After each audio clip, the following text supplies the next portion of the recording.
Yes, well, Asfar, so there are a couple of questions that immediately pop up in my mind. One of them is, of course, going to be about the future of tourism in the light of recurring pandemics, especially now COVID-19, for instance, when people cannot really travel much, or they're afraid of traveling. Then another question that comes into my mind is all the prejudices you've spoken about, around terrorism, around radicalism, around whether it's around safety. But as you have said, those issues are getting all the way better taken care of. So we now have to travel to make up our own mind and to make up our own experiences, which I hear from everybody who visited you, that they were really excited and they were immediately your ambassadors, like you just said. And another thing that is important, of course, to talk about with the Entrepreneur's Kitchen is the food. And thank you for agreeing to prepare something, although this is the month of Ramadan. I know that it's not necessarily very appropriate, but thanks that you have agreed to prepare something that you can share with the people who are watching. So what is the food, what is the drink you want to prepare? I know already, so I've prepared. Yes, the lemons are with me also. Here are the lemons. Excellent. I cut it already, and actually I'm not a good cook, but I'm good at eating the food. I love but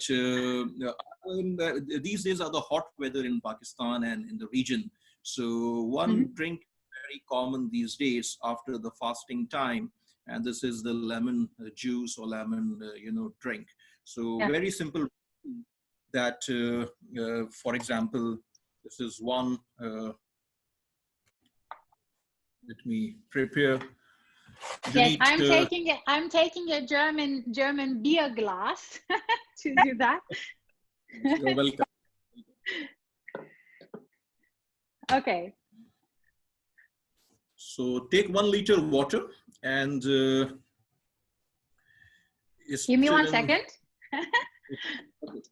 Take your time. Yeah. No, you can speak still because I have my headphones. It's perfect. I can still hear you. 1 liter water is stir in 4 table teaspoon powdered sugar. Okay. So lots of sugar. 2 teaspoons.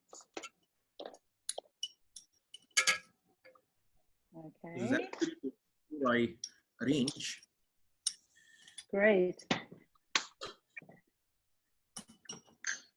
And then we take the lemon. 2 medium-sized lemons. So this is a very simple. Just to squeeze this. Yes, I'm doing it like this because it's easier.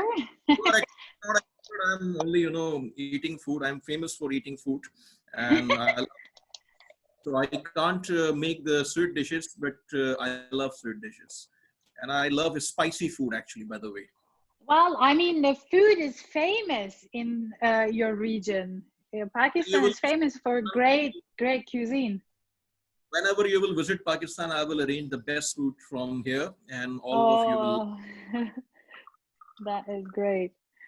Ask Andy also that how he enjoyed food in Pakistan on the beach side, because he visited Karachi. You will visit Islamabad. So in Karachi, the beach side, one famous restaurant is, I don't remember the name, but a very good restaurant. They all love it. They whether the food, the customer service, and the culture in the restaurant.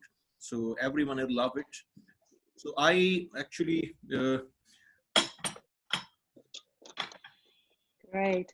Well, we can speak at the same time while I'm doing my my lemonade with you. So when we talk about the whole implication of the COVID-19 crisis. I mean, you were planning your conference. Many things had to be canceled. So let's talk about the implications of such pandemics on business. Actually, we were hosting conference, international conference in March, on March 11th, 12th, where you were also one of the speakers, and with other colleagues. So we were hosting around 150 plus foreign delegates, and in the end, there was a situation that this was a big risk. This was possible to do the conference, to host the conference, but as responsible organization, we decided to avoid because there was some uncertainty, and I think this was the right decision. So we postponed the conference. But, of course, the physical gatherings are not happening here and in any country in the world. But what we are doing, we are working virtually now. And this is a good time to, master yourself in the virtual sessions, virtual seminars, and conferences. We hosted few virtual sessions on different emerging issues, as well as we hosted one global conference on diversity and inclusion. Watched over 500,000 individuals from around 32 countries, and also 25 international speakers. So this was 5 hours conference. Amazing feedback we received. So this was one thing, but because of the lockdown, the daily wages, the labor, the poor families, real trouble as far as the economy is concerned. And we personally believe that this is not the responsibility of only government. This is our responsibility to, cooperate, to serve the needy individuals, needy families in our surroundings. One of my group is Corporate Pakistan Group. This is, one of the most influential groups in Pakistan with 256 members. The National Intelligentsia of Pakistan is the member. All the top corporate and business leaders, the ministers, senators, the federal secretaries, the IT experts, people from education sector. So, very good audience, and all are responsible person. We never engage individuals on the basis of their portfolios and their wealth. We only engage the good humans. So this is a good group, outstanding group of good 256 individuals. I'm the founder. And we, initiated 2 assignments. In the first phase, very first day, we decided to raise the funds for the food stuff for the poor families. So within 2 days of time, we managed 21 million Pakistani rupees. And without any call, without any cash handling, this all happened through our WhatsApp group. And through 3 credible organizations like Baitul Salam, Ahuwat, and Orange Tree Foundation, we distributed the food for 1 month to thousands and thousands of families. Our members collaborated, and through these voluntary organizations who were credible, we contributed towards, to the poor families. The second, we already engaged almost 95% amount of this project, and we are supporting them through financially. Then this is their job to run it for many years, and this is a large project, and this specific laboratory is part of this project. But this is the long term. This will serve millions in the coming years, all the deserving individuals. So we decided to, act with responsibility, with maturity, instead of, keeping ourselves protected from this situation. Our members decided, and Alhamdulillah, we are able to deliver this service to our, deserving families in our surroundings, in our cities. So this is our responsibility. I think this is. Sorry, sorry. It's kind of, sometimes, we speak into each other's words. I think it's really, really amazing, this kind of solidarity that that you guys are able to put into daylight. It's just exemplary, and it's really, really a great community feeling. Also, when I look back the last 24 hours, and once you promote something, once you promote the show or some, any interesting idea, or you talk about something in your social circles, then people seem to be gathering immediately and supporting each other. That is quite unusual, and it's actually really lovely. So to have built a community like that, that actually cares for each other. You are right. And I think the post-COVID world also needs the responsible behavior of our societies, especially the people who are blessed from the God, who are wealthy, who have enough resources to, spend their life. But this is the time to look after needy people in our surroundings. So this is a collective effort. This is not the responsibility of any government only. Of course, the state is also always responsible, but we should act with responsible behavior. So this is our learning through this COVID-19. And I think the overall life quality is very good right now. No pollution, a good environment, you have time for yourself. Otherwise, in this busy digital world, we all were extremely busy. We were traveling all the time. There was no time for our own self, to spend time for our own self. So at least in the last 45 days, I enjoyed a lot. I evaluated where I'm standing. And this is the time to evaluate where we are standing as society and as a country. And for example, the Europe is in trouble right now. And same as the situation of large economies. So there will be a shift towards Asia as well, and because of our strategic location, Pakistan's strategic location, we believe that there is a huge opportunity for Pakistan to progress in the coming years. Of course, this is the tested time, this is the challenging time, and our federal government and our provincial governments and all the concerned stakeholders, our armed forces, and everyone is working hard and working together, to face this challenge. But after a few months or by next year, there will be a huge opportunity for Pakistan, because Pakistan government started the China-Pakistan Economic Corridor project. This is called CPEC, CPEC, with the government of China. And this is a part of project. BRT is a Belt and Road project, but without the completion or successful execution of the CPEC project, the BRT execution is not possible because of the location of Pakistan. So this is a huge. And then I also believe that we always talked about the future is Asia, but the future is actually Africa. So there will be a shift of from tech investors, from all type of investors towards this Asian side and the African side. And we are in the middle. The Middle East will be important. So there are opportunities, and this is the time to evaluate your strengths, your weaknesses, your resources, and replan everything, restructure everything accordingly. So we should face this challenge with patience, with courage, a brave attitude. And of course, there will be ups and downs, and this is human nature. When you are down, so for you, the world is over and the world is difficult. Hours or 1 or 2 days, you are again up, and then you are understanding that, this is the opportunity. I should focus this. I should focus this. So huge opportunity. Be brave and be courageous, and be realistic also, and plan everything.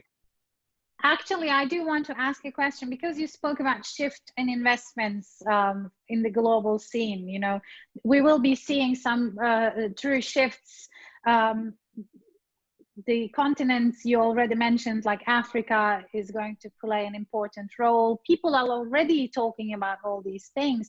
So what are some of the more in those developing countries? Please repeat. Your voice was breaking in the middle.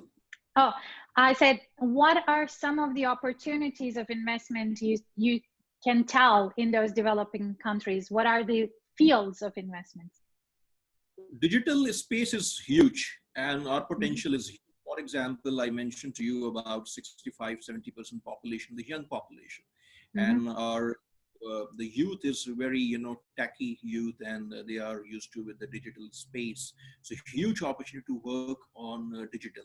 And our government, our board of investment, and our other institutions are collaborating. There are organizations, the local entrepreneurs are here. Pakistan Software Houses Association is working here. So here are stakeholders who will facilitate the investors. So of course, this is our responsibility also to market accordingly and to attract the audience here, the right target audience here, to showcase Pakistan, to demonstrate the possibilities here. So I am hopeful that our government is already working on this after this pandemic, and we will collaborate with them as well.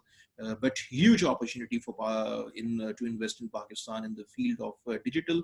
The second main investment area for Pakistan is tourism, and tourism focuses, as I mentioned, that one of the best beautiful places are located in Pakistan, and there are not one or two or four or 10. There are dozens and dozens of small areas and large areas who are worth visiting for any tourist from any part of the world. So huge opportunity because of the infrastructure development.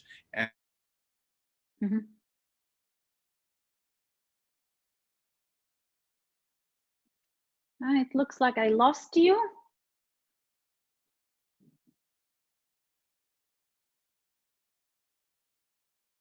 Azfar? Oh. Okay.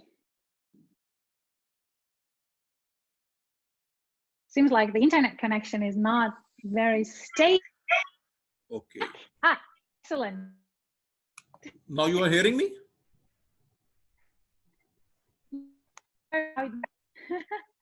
Okay. So you are hearing me?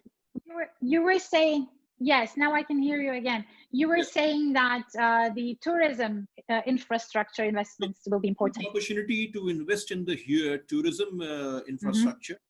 And many investors, I am aware that they are in communication with the government. One of our minister, Zulfi Bukhari, who is part of our corporate Pakistan group as well, he's looking after the tourism portfolio. Our tourism corporation is also working. The prime minister focuses on tourism. And what is our focus? That in the next 10, 12 years, we want to develop the complete infrastructure in multiple areas of Pakistan. The mountains areas, the lakes, the overall green hills, the beaches I mentioned to you on the coastal highway. So there are huge opportunities for any investor who is willing to invest in the tourism infrastructure, the hotel industry, the motels, the other, other opportunities, other facilities related to tourism. So huge opportunity for tourism as well, in addition to the digital space. Another area is to invest, in sports, for example, the entertainment industry of Pakistan. 30 million is the population. And if you are willing to invest in Pakistan in the movies and the dramas and the, entertainment programs and the musical programs, the culture is very rich here, and people are willing to, people are in love with this culture. So huge opportunity, because many players are already working, but there is a huge gap. So if the foreign investment will come here and there will be a joint ventures, I believe that this is huge area for investment. There are multiple other areas for investment. So best way is to visit Board of Investment, Government of Pakistan website, Board of Investment, Government of Pakistan. Click this on and we will put the links into the streaming. So I'm going to ask you once again, so we can put the links on tonight's live show. And when you think about your investments from recently, what are some of the new ventures you initiated during the lockdown? I'm working on 2 projects right now. And one of the project is we are planning to establish a global council on diversity and inclusion. And we already started working after this D&I conference we hosted recently. And this will be initially a virtual forum. We will develop a website and will engage the best experts from around the world. We already are in communication with the top leaders from different countries. So this will be a membership-based forum, but this is one part that we will share the knowledge about the case studies, the practices, about the D&I implementation strategy and everything. But in the second phase, we will offer the consulting and we will offer the training solutions to organizations, not in Pakistan, but in the different parts of the world. So this is going to be the international organization. And with 7-8 persons, we are already in communication for the formatting, for the procedure. So this is the designing phase. This is, we just initiated 2 weeks back. And right now our team is working on this, and coming months we will establish this organization. So this is one venture. In addition to this, we are focusing on establishing a communication company, the PR company. Okay, excellent. Yeah. Not only for the coverage of any client activities in the print and electronic media, but complete digital strategy as well as the lobbying part, with the concerned stakeholders. So our strength in this, and we are also working with two very senior leaders here in Pakistan. So we will start this in Pakistan as well as in Dubai as well. So because we are hosting one global conference in Dubai in November, we booked Atlantis Hotel, the best hotel in Dubai. And this is the Future Summit, the first edition of Future Summit in Dubai. Dates are November 3rd and 4th. And hopefully we are optimistic that till November, we will be able to, pull the show, to host the show. So we are engaging the global speakers, the gathering from around 50 countries. Let's see, we will evaluate the whole strategy in next 1 month and in the next few weeks, but gradually Dubai is also opening. So we are optimistic till next 1 or 2 months are tough, but hopefully till November. So we are establishing our network in Dubai. We already started our few programs in Dubai, and we will operate in Dubai as well. So Dubai will be the region for us, regional hub, where we will be based, and we will communicate with the countries through this the Dubai operations. So these two. Sorry, I didn't want to interrupt. I want to ask you one more question about, making business with different regions in the world, because you seem to be connected to so many global hubs. What are, in your opinion, some of the main differences between if I make business in Dubai and in Pakistan, as if I make business in the US or in Europe? There are, different challenges, but there are different positive points also in every country. So, for example, in Europe, the registration of the company and everything is very fast, but our government is, since last 3 years, not this government only, but the previous government started this, and the World Bank also collaborated, and my friend Ilango, who's the country director of World Bank in Pakistan, he worked very hard with his team, and they supported Pakistan very much, and we are working on the ease of doing business. Our other associations and chambers are also working for the betterment of the ease of doing index. So gradually we are moving in the right direction, and hopefully in next 1 or 2 years this will be further down. Our numbering will be improved, and the number will be improved, so means that doing and establishing business in Pakistan is easy. So the main point is that if you have good connections in Pakistan with the good credible organizations, credible individuals, the population is huge, and this is sustainable. But one thing I want to mention, that Pakistan is not a short-term market. Pakistan is a mid-term and long-term market.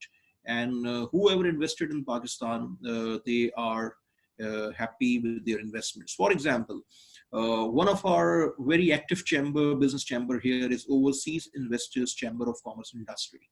And this is a chamber with only multinational companies who are working in Pakistan. For example, Unilever, Citibank, Standard Chartered Bank, Nestle and Pepsi and Coke and Abbott and Sanofi and GSK, and all other multinational companies. There are 197 multinational companies who are part of this overseas chamber, OICCI. And in our every conference, whenever we are hosting the investors from outside, global speakers from outside, the foreign visitors, since last 3 years, we are hosting their president, serving president, and they, in the beginning, in the inaugural session, they shared the overall experience of overseas chamber. So this is not individuals' feedback. This is not one company's feedback. This is collective feedback of 197 multinational companies from various sectors, from oil, from banking, from consumer goods, and everything. So they always shared their, overview of Pakistan's economy, the investment climate in Pakistan. And they mentioned, so their view is overall very positive here. So the bottom line is that Pakistan is not for short term. Pakistan is for mid-term to long-term good market. And because of the population size, there's a huge opportunity. Another important area for Pakistan is the education sector.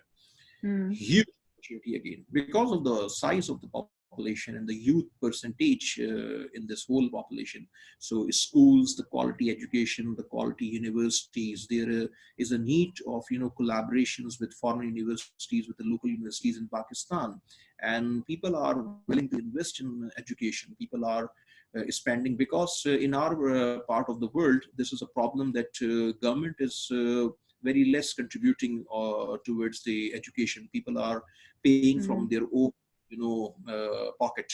But gradually this is also improving, and our current federal minister, Shafqat Mahmood, is also a very dear friend and part of our corporate Pakistan group. He's also doing good work, and the concerned stakeholders are serious. And one of our friend, Musharraf Zaidi, who is actually activist, and he, with the defeat of UK, he in last 5 years advocated for the education. So education is one important area in the discussions in all over Pakistan, in the educated crowd.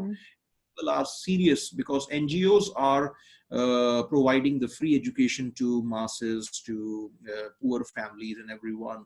But of course, it's after all the responsibility of the state. But in the private sector, there's a huge amount of, there's a huge opportunity for investment in the private universities, in the private schools. And this area is open because of the population size, 230 million, seventh largest population in the world. So this is not small, this is huge. So for midterm and long term, if any investor is coming in Pakistan in multiple sectors, I believe, and without any exaggeration, this is one of the best markets in the world. And Pakistan is changing. Pakistan is changing. Our vision is to make this a prosperous Pakistan. And of course, we are 72 years old nation. There were issues, there were problems, and every country faced these problems. So now we are on the right track in the last few years, and we are moving in the right track. People are talking about accountability of leaders and everything. They are supporting. People are gradually joining the political parties. So we are establishing our political network is strong, and the media is vibrant. Our media, electronic and print, both is very vibrant in Pakistan. So gradually, there is a voice of any group. If there is any concern, so there is an opportunity. There is no black law here. There is no restriction here. So Pakistan is a very open country, very open country. This is, I think, these are the ingredients which is the prerequisite for any investor to invest in any country. So because your network is in whole Europe and in different countries, in the Russian states as well. Your husband is Russian, based in Moscow. You are in Austria. So for your audience, I want to invite everyone after this pandemic issue. You will connect with us, and our corporate Pakistan group will facilitate through our government and concerned stakeholders to showcase Pakistan, to facilitate them in the relevant industries wherever they are willing to invest. So this is open invitation for anyone. And for sightseeing, is still there are places to visit. When you will visit, I assure you that you will love it. And I want to share one story only. Relevant to tourism. One of our very dear friends is Michael Foley. Michael is a Canadian national, and he was appointed as the CEO of Telenor Pakistan. Telenor is a European company, a Norwegian company, and the government of Norway and other stakeholders own this company. So they are operating in Pakistan, in Bangladesh, and in the region, and one of the largest telecom in the region as well. So Michael appointed as the CEO of Telenor 4 years back, 4 or 5 years back. And when he came, he bring his family, and his two daughters were in education here, and his wife was also here. So when after his new posting in another country, after completing his tenure, his contract, when he visited, he was based in Europe. And in the summer holidays, there was an opportunity for his daughters, two daughters, grown-up daughters, to visit 10, 12 countries. But they, both young girls, picked Pakistan again to visit for their summer holidays, for tourism, for sightseeing, and to spend some time with their friends in Pakistan.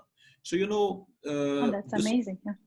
About the positivity of Pakistan. Unfortunately, our image, because of some unavoidable circumstances in the past, this was sorted, and there were some issues. But now the situation is clear, and gradually this is improving, and people are now aware that Pakistan is a safe country. This is a beautiful country, and this is the right time. This is the right time to invest in Pakistan. I'm assuring you, the government is serious.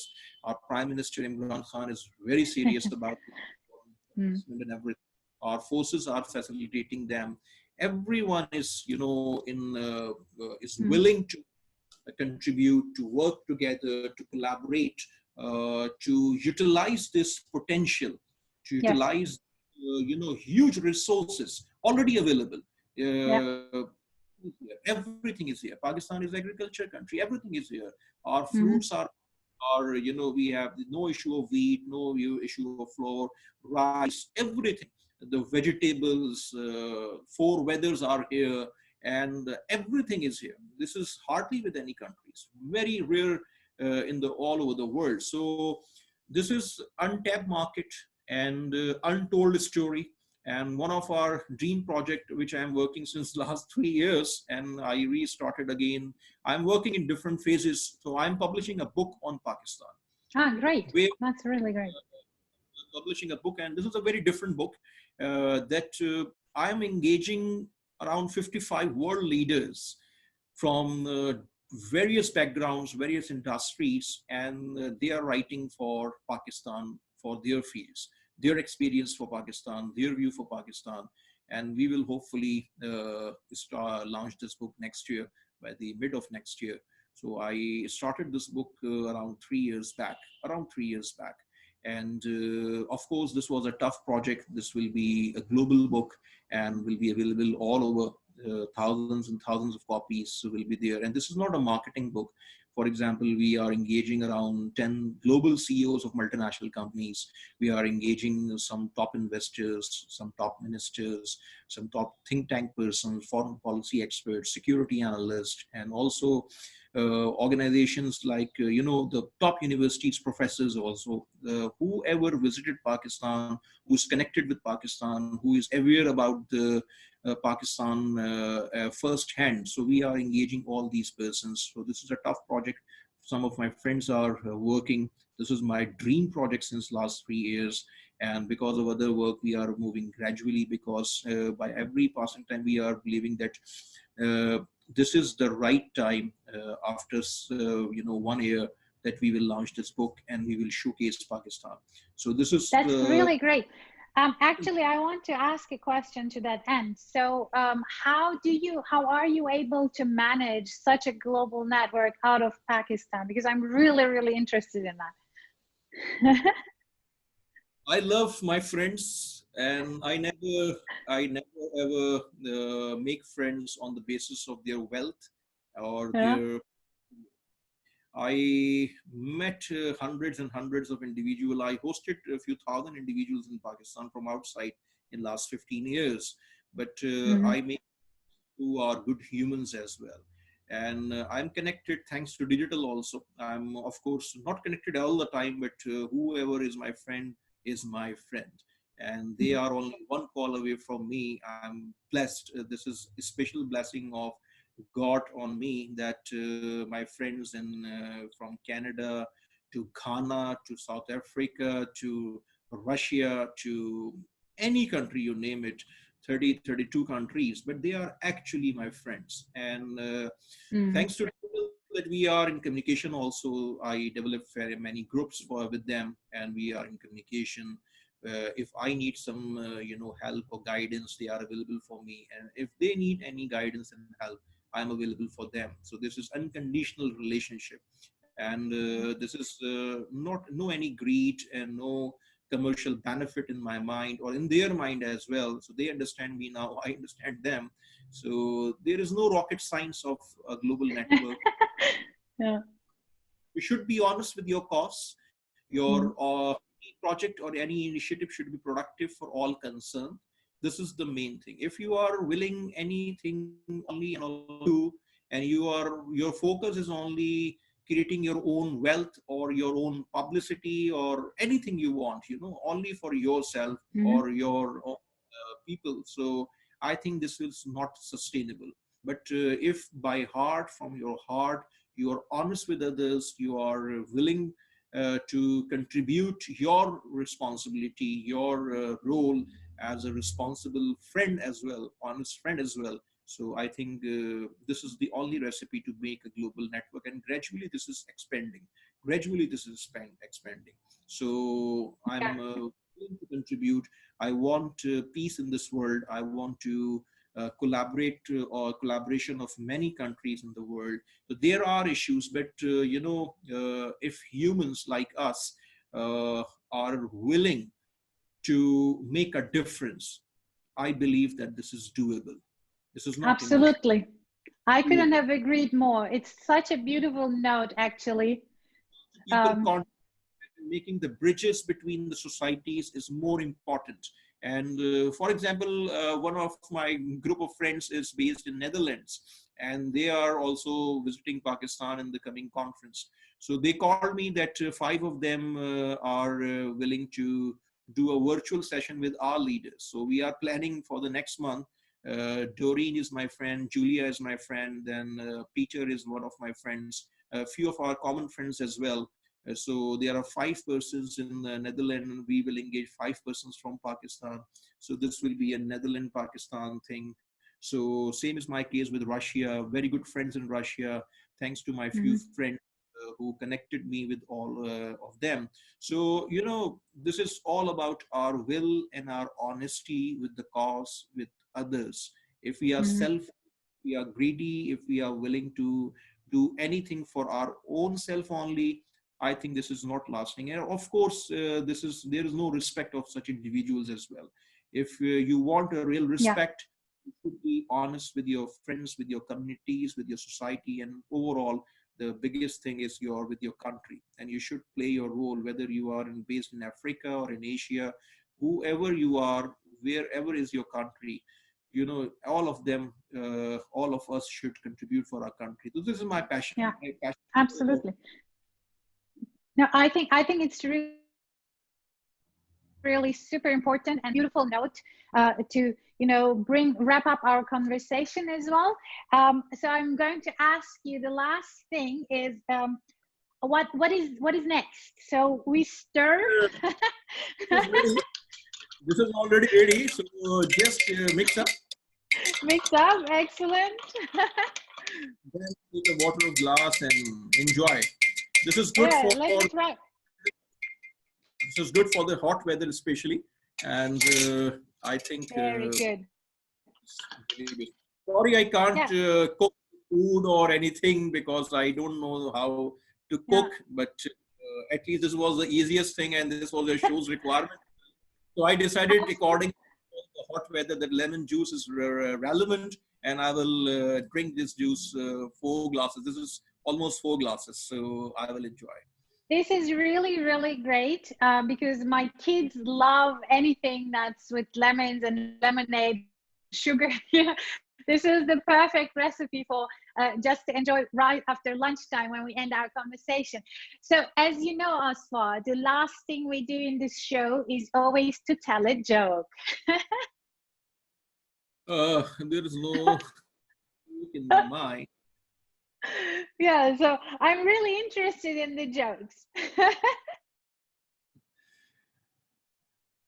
Let me sing a song. Okay. I'm not a good singer, but this song is for Pakistan and almost a national song. Dil Dil Pakistan. Dil means heart. Heart, Great. heart, and in 1987, one of the top musical band in Pakistan, Vital Signs, led by our elder brother, who's no more in this world now. He passed away 3-4 years back in a airplane crash. Jinnah Jamshed. So, Dil, Dil, Pakistan, Ja, Ja, Pakistan, Dil, Dil, Pakistan, Ja, Ja. Pakistan. Ja means life. Heart means, Dil means heart. Dil, Dil, Pakistan, Jan, Jan. Pakistan, Dil, Dil, Pakistan, Jan, Jan. Pakistan. I think this is enough because This is so beautiful. So your love for your country and your love for your friends and your love for, you know, for investing in Pakistan and the communities is really apparent. I love that. I like it so much. Thank you. I love music. I love food. I love sports, and I love network with my friends, the gatherings with my friends, not only in Pakistan but in different countries. And we are doing this. This is the current phase where we are all, under lockdown. But of course, this is a brief time, maybe a few months, maybe from next year we will restart the things. But this is time to focus what is necessary and what is unnecessary. We should change priorities. We should make our priorities accordingly, and we should plan to be a more productive citizen of our country, or a citizen, productive human for the global community. So Absolutely. this is my commitment with this post-COVID world. That is great. You know, since my team is going to always ask me for the last joke, I have to, I have to end on a jokey jerky note. I have a question to you. Why do barbers, why are the barbers best taxi drivers? Why? Why are the barbers okay. the better taxi drivers? I don't know. I never experienced my barber as my taxi driver.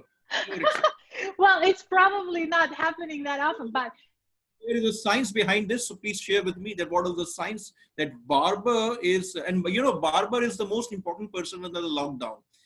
This any barber is the person in any part of the world, especially for men, because everyone was in trouble when barbers were not available. So gradually this is opening now, and people are in good shape. So my barber is a good friend of mine.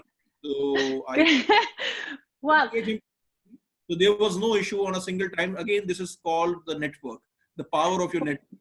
He avoided to someone else, but he came to me and he managed my hair cutting 3 times in 45 days. There was no issue.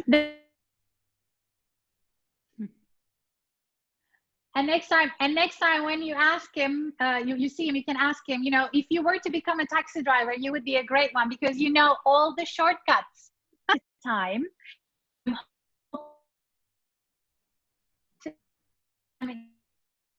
to be the usual mode of operation for the New World Order. Thank you so much again for tuning in. And thanks to your husband Matthias, also my regards to him and all your friends, and we will connect soon. Thank you. All right. Thank you and take care. Bye-bye, Pakistan. Thank you.